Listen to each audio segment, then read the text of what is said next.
por conta da faculdade, a gente foi fazer um intercâmbio no México, e aí a gente ficou morando lá durante 6 meses, isso foi durante a pandemia. Logo que a gente chegou, deu lockdown e foi aquilo tudo, né? E aí, a partir disso, a gente conviveu muito juntas, né? No intercâmbio, e aí a gente começou a muito falar sobre um filme que a gente queria fazer, que tinha uma relação de amizade, tinha alguma coisa nesse sentido. Só que aí, ao longo dos anos, o filme não saía, né? Recursos públicos, e aí todo aquele movimento para conseguir captar, para filmar.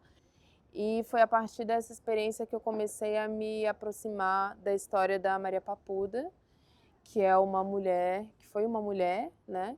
Que dizem que foi a última moradora de Curral del Rey, que Curral del Rey era a cidade que veio antes de Belo Horizonte, né? Então, derrubaram Curral del Rey e construíram Belo Horizonte em cima. E foi um processo de desapropriação muito violento, assim. E aí eu me deparei com essa história pela primeira vez, e depois de muito tempo longe do lugar onde eu cresci, ter voltado, isso tudo veio à tona.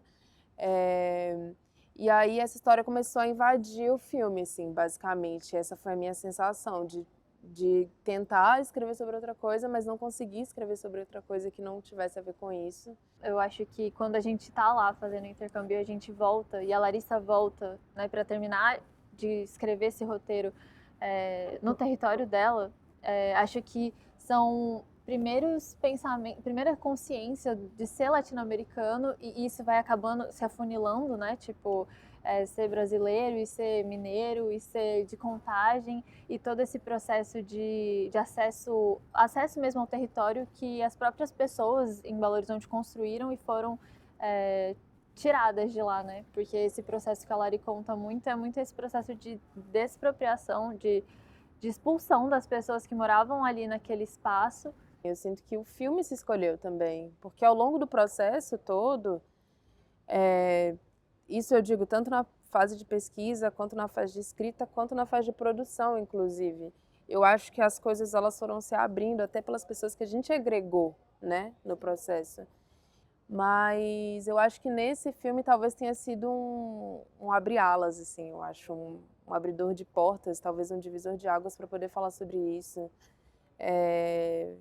Que eu acho que em territórios também que, de certa forma, são muito explorados, eu acho que isso bate muito forte, assim. E eu acho que Minas Gerais é um desses territórios, assim, né? Muito explorado, seja por conta da desapropriação, seja por conta de todo o histórico relacionado à mineração, né, no estado. Então, acho que é um pouco isso. Os festivais de curta-metragem, eles têm uma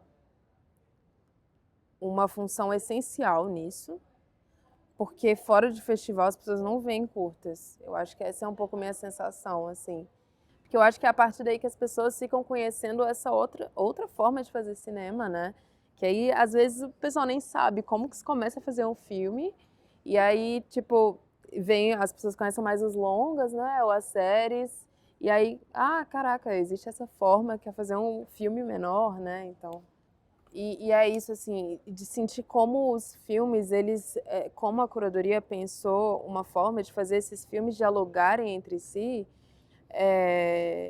e elevar as potências de cada um. A gente sabe que a gente sempre vai ver nosso filme, a gente sempre vai ver mil defeitos, né? E você revendo parece uma tortura às vezes. Você fica, nossa, cara, mas isso, eu queria ter mudado. E eu acho que é um processo natural, mas eu acho que até a forma como a curadoria propôs que fossem os filmes, eu acho que exaltou os pontos positivos de todos os filmes, assim. E eu acho que isso chama a atenção do público e deixa esse gosto de quero mais, né?